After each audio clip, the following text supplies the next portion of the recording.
Bonjour.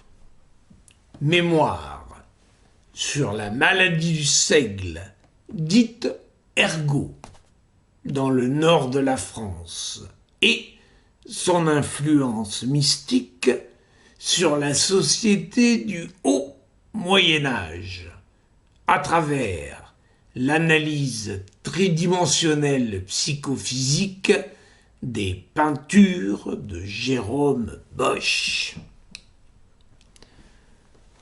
Aux éditions L'Essence divinatoire. Alors là, ce que je vais lire, c'est de mon frère aîné Dominique Bertrand. Un extrait de son œuvre « La prière du serpent ». Et voici une échelle posée sur la terre. Sa tête touche au ciel. Et voici, les anges d'Elohim y montent et y descendent.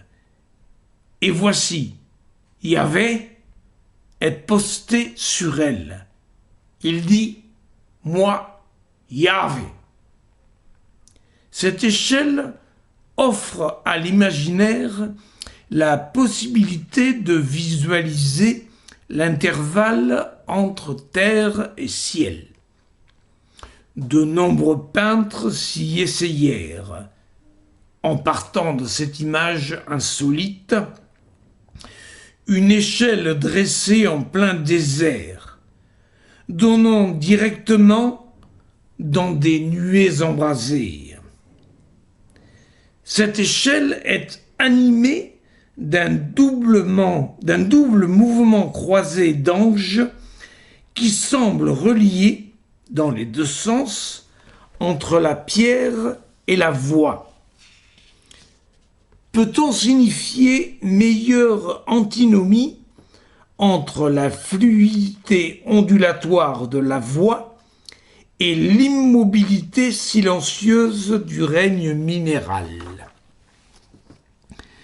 Comme si le rêve de Jacob mettait déjà en œuvre cette dualité que la physique nomme aujourd'hui onde-corpuscule, avant la lettre.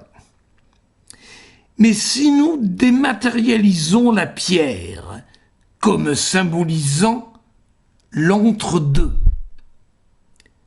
de la transmission, il est clair que c'est bien à la voix de franchir l'intervalle générationnel d'une génération à une autre entre Ab, de Abba, le père en hébreu, et Ben, signifiant fils, sous la forme de la bénédiction que Jacob vient de recevoir de son père. Comme en français, le mot hébreu pour échelle désigne aussi celle des sons, la gamme, nous y reviendrons avec Pythagore, mais plus tard. Ce passage par l'ouïr, l'ouïe, l'oreille, donne à ce double mouvement croisé des anges qui la parcourent son évidence ondulatoire, une onde. Comme la vague refluant sur elle-même engendre avec son mouvement contraire de multiples vaguelettes, l'onde sonore refluant sur elle-même engendre la diffraction des harmoniques. Les anges seraient-ils les harmoniques naturelles de la voix de Dieu, se réverbérant contre la minéralité de la pierre et diffractant, se divisant en composants, dans la tête de Jacob?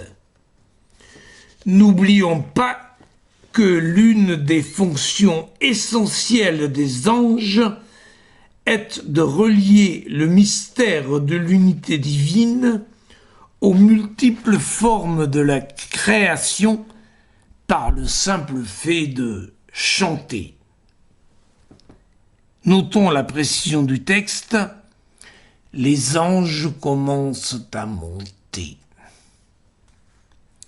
Ce peut être, au contraire, la voix de Jacob, qui, après avoir monté, reflue sur elle-même, au sommet d'elle-même. À moins que ce ne soit la voix de Jacob, qui soit l'écho de la voix de Dieu, et qu'elle monte d'abord parce que Dieu, lui aussi, fait passer le premier en second. Notre métaphore sonore nous permet, en tout cas, la possibilité de mesurer ainsi l'intervalle en question qui sépare le ciel de la terre. C'est l'octave. Comme nous le confirme la duplication du yod en de hé qui se tient en haut de l'échelle. Yav, hé.